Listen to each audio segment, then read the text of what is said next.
যদি কোনোদিন দেখি এভাবে চোখ দেখাচ্ছ, মেয়েরে মুখ একেবারে ফাটিয়ে রেখে দেবো। যাও। ছেলেকে বিক্রি করতে পারোনি তাই তোমার রাগ মা? একদম চিৎকার করবেন না।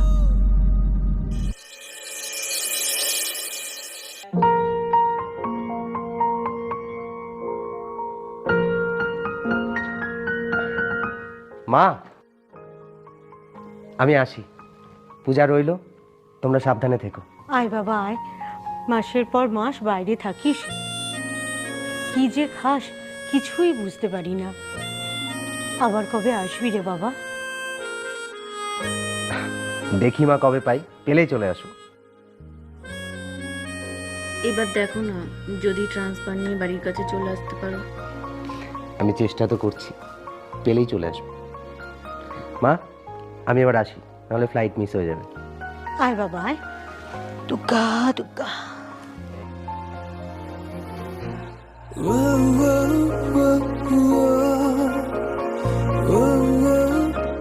তুমি ওখানে সঙ্গের মতো দাঁড়িয়ে থাকলে যে,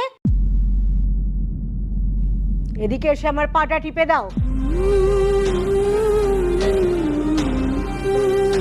আপনার ছেলে চলে গেলেই আমার সাথে এরকম করেন কেন বলুন তো? তা কি করবো শুনি? আমার ছেলেটাকে দেখেছো? রাজপুত্তরের মতো দেখতে, কত ভালো পড়াশুনোয়, কত ভালো চাকরি করে। কোন কুক্ষণে যে তোমার মতো এইরকম একটা নুন আনতে পান্তা ফুরায় পরিবারের মেয়ে এনে বিয়ে দিলাম কে জানে। অন্য কোথাও বিয়ে দিলে না, আমার ছেলেকে মেয়ের বাবা টাকা পয়সা বাড়ি গাড়ি দিয়ে ভরিয়ে দিত। আর তোমার বাবা তো বিয়েতে কাঁসার বাসন আর একটা লিকলিকে হাত ছাড়া কিচ্ছু দেয়নি। তো সেগুলো গায়ে গতরে শোধ করো।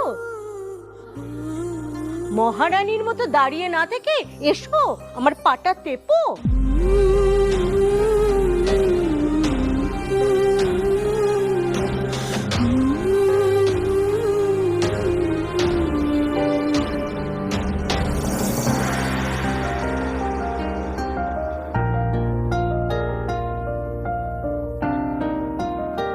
আরে টেপো, ভালো করে টেপো না।